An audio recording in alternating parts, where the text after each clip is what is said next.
Muy buenas noches a todos y bienvenidos a este noveno programa de Otto Baido acá en los estudios de Viructo Radio con la magia de Augusto, con la magia de Guido, que hacen posible que esto ocurra, señores, que llegue a tu casa mediante la plataforma de YouTube, claramente. Y en este noveno programa, en esta quinta semana del mes de noviembre, vamos a tener como algo así como un especial, ¿no?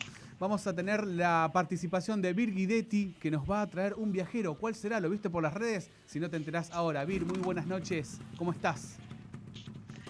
¿Cómo estás, Caín? ¿Todo bien? Bien, así medio explosivo, pero nada, soy yo, así. Yo siendo yo, nada más, es así de simple. Como siempre, ¿Vos? te conozco. ¿Vos cómo estás?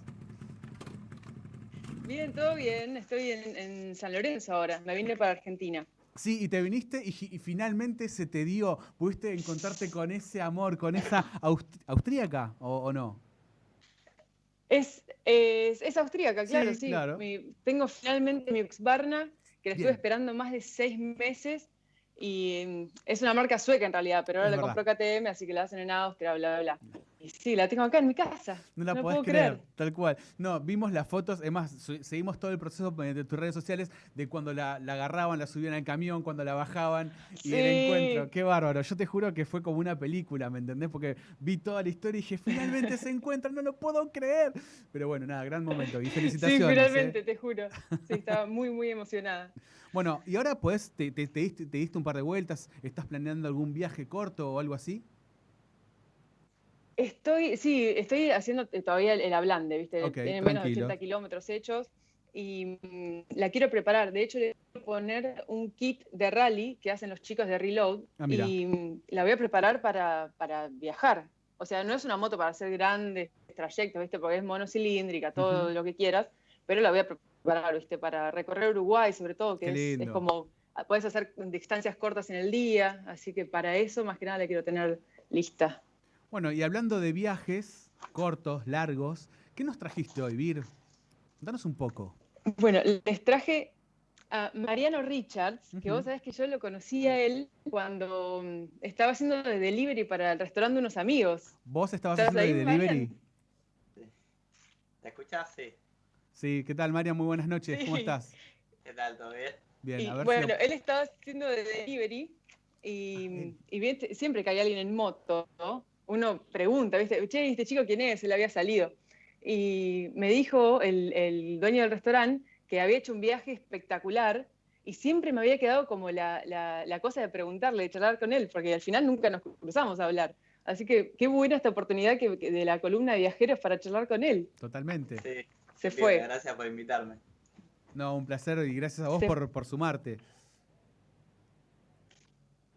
se fue en su GN 125 desde Argentina solo con la idea de llegar a Estados Unidos, ¿no? Así es. Esa era la idea y por suerte llegué. Medio real de suerte, pero llegué. Che, Marian, ¿y cómo se concibe esta idea? Y voy un poquito más atrás, ¿no? ¿Cuáles son tus inicios en el motociclismo? Mi hermano tenía una moto, la misma que yo, la GN, cuando yo tenía más o menos 14 o 15, él se la compró. Y yo estaba fanatizado y empecé a ahorrar ahí a esa edad, consiguiendo changa los fines de semana. Hmm. Pensaba comprarme la X, de hecho, pero a último momento me decidí a ahorrar un poco más y me compré la GN. Y había un amigo que también que andaba desde muy chico él y apenas la compramos el primer verano nos fuimos los dos juntos al norte a hacer Salta, Jujuy, Tucumán y todo el recorrido bastante clásico.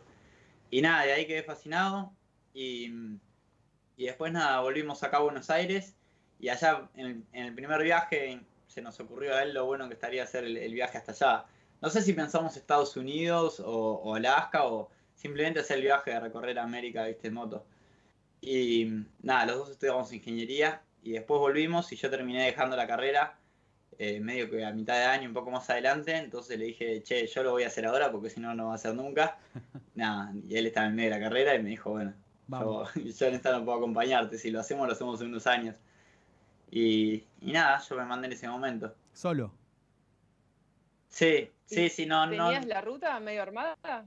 no, no. O sea, no así con el espíritu de lanzarme a la aventura, sino más bien de ingenuidad. No planeé mucho ni sabía mucho qué esperar. De hecho, tenía la idea de llegar en 3, 4 meses, pero porque nunca me puse a pensarlo así al pie de la letra, cuánto iba a tardar, cuánta plata me iba a costar y demás. Dije, quiero llegar a Estados Unidos, calculo que serán 3, 4 meses y me vuelvo en avión. Y nada, claramente terminó siendo mucho más. Tardé 9 meses y después me quedé un tiempo allá también. E incluso sí siento que me quedé corto, que algunas partes las hice apurado y demás. Esto Pero ¿Y bueno. tu familia qué decía de todo esto?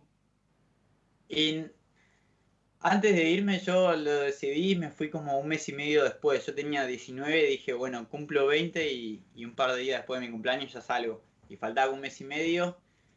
Y la primera respuesta fue como, no, como medio, qué lindo lo que planteas, pero no lo vas a hacer. no va a ocurrir, claro. Como, claro, estaba buenísimo, ya está, dejaste la carrera, pero bueno, no sé, andate a Mendoza y volvé o algo así, o como que es lo que va a pasar. Y yo medio que insistía y me gastaba los ahorros que tenía en las alforjas y más o menos buen equipo para el viaje. Y medio que se daban cuenta que ya lo iba a hacer. Y después me decían, pero fíjate que le llega a pasar cualquier cosa a la moto y a Estados Unidos no llegás. Entonces yo como para no vender humo dije, bueno, me voy por lo menos hasta Ecuador y ahí veo. Y ahí ya me dijeron, bueno, es un poco más normal lo que planteas, ¿viste? Y, y nada, Porque él salió con menos de $700. sí, yo pensaba que iba a ser todo bastante más fácil conseguir plata en el camino y demás. ¿Te No, planteaste no el se hecho dio. de, bueno, de parar en algún lugar, trabajar una semana y ese tipo de cuestiones? ¿Ya más o menos tenías definido alguna aposta? Claro, sí, sí, sí. Esa fue casi la única del viaje. Yo salí acá con un poco menos de $700 y yo salí en noviembre y había unos amigos que iban a ir a veranear en enero a Montanita, Ecuador. Entonces apunté a quedarme sin plata ahí como para quedarme a trabajar donde ellos iban a veranear. Y llegué justo, llegué con $16, llegué a ese lugar y ahí me senté y me puse a buscar laburo. O sea, si era 100 kilómetros más adelante, quizá que ya no llegaba. Pero sí, ¿Y se dieron. conseguiste? Sí, conseguí laburo. Eso fue durísimo. La primera vez de quedarme sin plata, la verdad que bastante miedo tenía. O sea, Y llegué por- con $16, me acuerdo, y me quedé en un camping que salía $3 en la noche y tardé unos días. Y de hecho al principio no conseguí nada hasta que me ofreció ahí un artesano empezar a venderle sus pulseras en la playa y con eso tiré unos días hasta que conseguí en un restaurante un laburo ya más fijo y Ujú. ahí me quedé 2 meses laburando. Y ahí nada, ahí ya iban, cuando me fui de ese lugar ya iban 3 meses y pico de viaje. O sea que ya no iba a llegar a ningún lado en 3, 4 meses. Y en esos 3 meses, las sensaciones que tenías arriba de la moto, ¿no? Porque uno dice, bueno, me voy de viaje, pero de repente se encuentra con rutas que no están en buen estado, que de repente te hace mucho frío, que hace mucho calor, que te llueve. ¿Cómo ibas, cómo te puedo decir, curtiéndote con todo eso? Y yo me acuerdo ahora que me hiciste la pregunta, me acuerdo que cuando la gente me iba preguntando en el viaje ya más adelante, cómo encaraba la idea en mi Claro. cabeza, viste, sabiendo todo lo que te falta, sabiendo las rutas, sí, que te cagás de frío, que la moto, la GN, arriba de la cordillera, por largos trechos no pasa de 40 kilómetros por hora y son unos 40 kilómetros por hora muy incómodos porque está muy apunada, viste, Claro, tal así. cual. Y, y nada, yo siempre decía yo siempre pensaba que iba a ser más fácil después de la siguiente curva, ¿viste? O sea, no fue de saber lo que se venía, decir lo voy a afrontar, sino que siempre pensaba, bueno, después de esta bajada ya está, ¿viste? Las cosas van a ser más fáciles. Y nada, cuando te agarra el frío y el apune en el medio de la montaña, en el puno peruano a las 7 de la tarde que ya se pone helado, que eso es no sé, que ahí es realmente duro y la ruta está desolada, y ahí medio que ya estás en el medio de la nada y no tenés decisión, entonces eso estaba bueno, viste, como que lo encaraba como que iba a ser fácil y después cuando no era, bueno, ya estoy acá y veo cómo llego hasta el próximo, y así, nada, estuve en unos Ya lugares estabas en el increíbles. baile. Claro. Claro, sí, estás en el medio de la nada y, o sea, no le puedes pedir ayuda a nadie, viste, o Claro, porque llegás estás vos o llegás solo, vos. tal cual. Es o llegar o llegar. Sí, sí. Y eso estaba bueno, ¿viste? Porque, o sea, por un lado no estaba bueno, no lo planeé porque no sabía tampoco mucho cómo planear un viaje en moto, pero sí que de repente estaba en lugares alucinantes que no me esperaba y estaba completamente solo en una ruta que no veía a nadie por 100 kilómetros. No ¿Tenemos una sé, eso. imagen, tenemos algunas imágenes del recorrido de tu primer viaje de esto? A ver, algo que podamos mostrar, Sí, Vir. tenemos una que está en el desierto de A Atacama, ver, en Chile. le pedimos a la producción de Y Auto aparte Radio. de estas ñañas, ponerle de la Pune y eso, ¿cómo se portó la Susu? Increíble, o sea. realmente la exigí por demás. Ahí ese video, por ejemplo, estoy en Atacama y dice, no había pero nadie ni por cerca, era increíble. Un silencio, pero que no existe en otro lugar. Tengo una consulta, Mariano. Es como, Sí. te sorprendías a vos mismos del día a día? Decir, che, mirá, hoy llegué hasta acá, mañana tengo programado hacer tal cosa. ¿Cómo vivías esa experiencia? Porque era tu primer viaje largo, lo hacías solo. No sé con qué tecnología contabas, si ibas con mapa, con un GPS. ¿Cómo era superar el día a día y decir, che, irte a la noche, a dormir y decir, che, mirá todo lo que hice, ¿no? Hacer un flashback sobre tu día. Sí, empecé haciendo un montón de kilómetros. El primer día me fui hasta Córdoba, Río Cuarto, que son 600 y largos. Aparte me llovió todo el día y dije, nunca más, ningún otro día voy a hacer tantos kilómetros porque fueron 15, 16 horas de moto y la verdad que no valía la pena. Eso, y al final del viaje, que me apuré un poco, también tuve un par de días así que decía increíble, como que abría el mapa, Google Maps en ese momento y decía, avancé un pedacito del país, viste, como wow, es un montón de distancia. Eh, pero después por lo general fui haciendo más viajes cortos, o sea, 300, 400 como mucho, y si eran de montaña ni siquiera. Entonces en ese Claro. sentido no, y depende las partes del viaje si planeaba mucho a dónde llegar o no. Cuando empecé al principio que salía así sin pensar mucho de nada, llegaba hasta donde llegaba ese día. Planeé Río Cuarto el primer día y después el resto fue tirar la carpa donde va cayendo el sol. ¿Y te encontraste con Que algún destino que de repente te sorprendió vos mismo? Que decías, che, mirá, tenía que seguir una ruta, pero instintivamente me bajé antes y encontré, mirá, no sé, eh, un valle o algo así. ¿Te encontraste? O sea, ¿te sorprendiste en algún destino? Sí, sí. O sea, yo realmente no tenía idea de la geografía de ninguno de los lugares por donde iba a pasar. Me acuerdo la última bajada que hice de la cordillera de los Andes en Perú, que yo fui a Cusco y después me dirigí hacia la costa, hacia Nazca, y es como que la cordillera termina bastante abruptamente. Entonces llegás de repente, no es un precipicio, pero es una bajada muy corta y de repente se ve el desierto y estás como a 5.000 metros de altura Wow. viendo el desierto. Y es una vista impresionante y yo nunca sabía si ese día me iba a encontrar con eso o si, no sé, o si me iba a encontrar con qué. Entonces sí, constantemente. Y después la ruta de la costa de Chile también. O sea, hacías una curva y de repente se te venía el océano encima y estabas andando por un acantilado que decís, no sé, es difícil Sí, ponerlo en palabras. impresionante. Sí, sí, pero unos paisajes que tenía palos, te imaginas. Y ahí en el teléfono Y el filmé un primer, par. ¿Cómo? no, te iba a preguntar del primer parate grande antes de, o después de Ecuador, ¿cuál fue? ¿Dónde tuviste más tiempo? En Panamá estuve un montón, no por planearlo, sino que para. Vieron Claro, que eso te quería preguntar. sí, el único pedacito que no hay ruta entre Argentina y Alaska es el pedacito ese de Colombia y Panamá que se llama el Tapón de Darién. Ahí está, esa foto de ahí es en el Tapón de Darién. Ahí me quedé varado un mes esperando mi moto que tenía que llevar un barco carguero y me quedé varado ahí en ese puerto de Panamá, que es donde te sellaban el pasaporte. Y ahí fue la primera vez que me quedé realmente sin plata y sin trabajo y por suerte caí ahí en un campamento de refugiados donde nos daban de comer las 3 comidas del día. Claro. Así que Porque el tema fue que vos habías mandado la moto en un barco, ¿no? Y vos fuiste en otro barco. ¿Cómo fue ese cruce? sí, sí, a ver si lo puedo resumir rápido. Como que si vos lo haces de la manera prolija y ordenada, por así decir, lo que haces es ya planear que vas a llegar a Cartagena y vas a subir la moto a un container. Lo ideal sería contactarte con gente para compartir ese container. Mandás la moto por container a Panamá, te tomás un avión o lo que sea, vas a Panamá, vas al puerto y lo bajás. Pero todo eso me salía, no sé, ponle que $1.500, no me acuerdo la cifra, pero era algo que ya no tenía ni por cerca. Yo Claro. tenía un poco menos de 300. Y justo hablé con un viajero que había hecho lo mismo que yo en una Titán, me parece. Había llegado hasta México y le mandó un mensaje por Facebook y me dijo, podés ir a Turbo, que es la última ciudad contra el tapón de Darién, y de ahí salen todos los barcos cargueros que van para Panamá. Él me lo dijo así, en verdad los barcos cargueros son barcos de vendedores que van vendiendo por las islas de San Blas, pero las que habitan los indios, no las turísticas, sino las que. Y, y nada, fui a esa ciudad y ellos como en un barco de carga necesitan que vos subas la moto al barco y pero ellos no te pueden cruzar de país porque son un barco de vendedores. Entonces vos tenés que tomarte una lancha por la costa del Tapón de Darién, donde hay pequeñas playas que tienen puerto. Entonces vas hasta una, sellás la salida de Colombia, te tomás otra lancha, caes en la salida, en la entrada de Panamá, sellás, y ellos te buscaban por ahí y empezaba todo el recorrido de las islas. Wow. Y sí, y se les rompió el barco.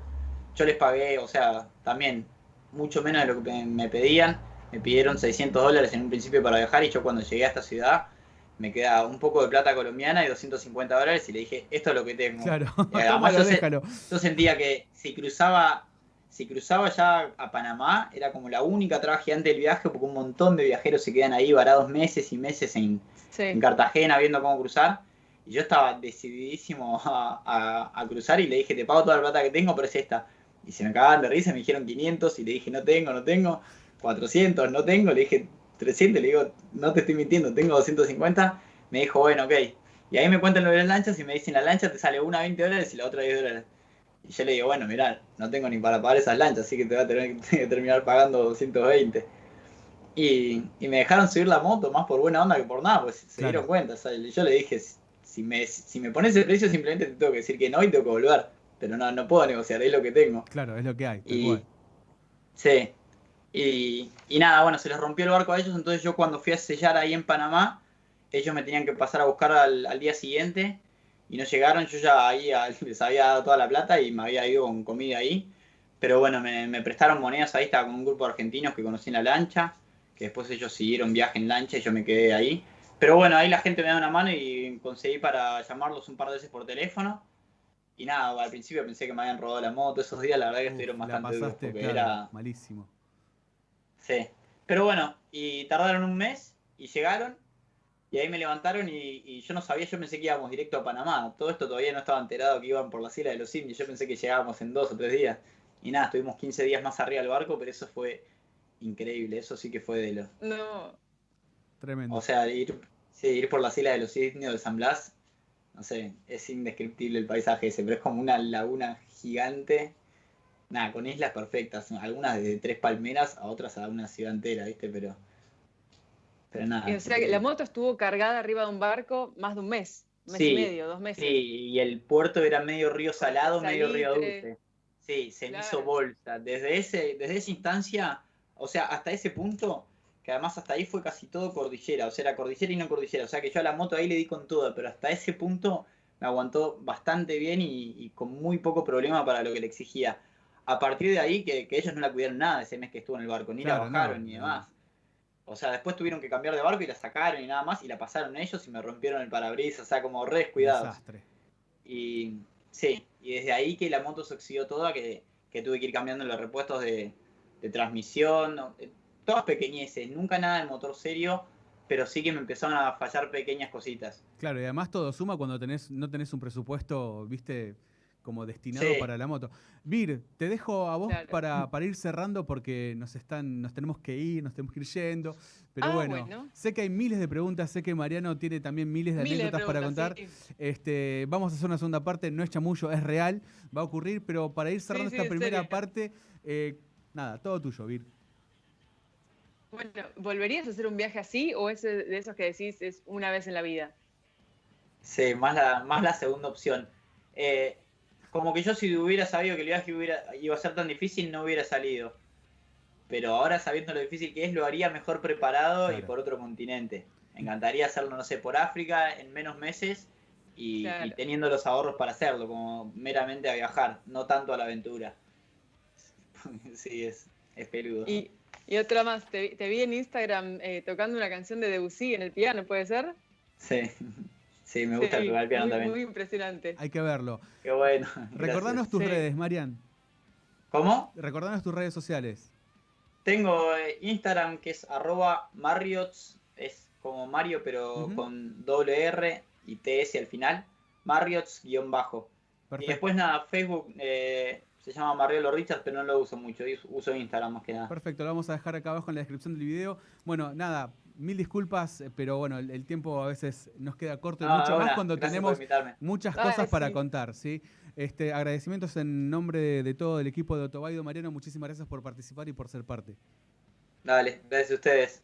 Muchísimas gracias, Vir, también Gracias, por toda Marian. la garra que le ponés y por estos invitados traes, que nos queda corto el programa, pero ¿qué vamos a hacer? Vamos a hacer una segunda parte, eso seguro. Sí, tenemos que hacerla. Claramente. Y también tenemos que hacer la segunda parte de nuestro primer invitado, ¿ok? Claro, sí, vamos a ir sumando todas. Un abrazo enorme a Martín.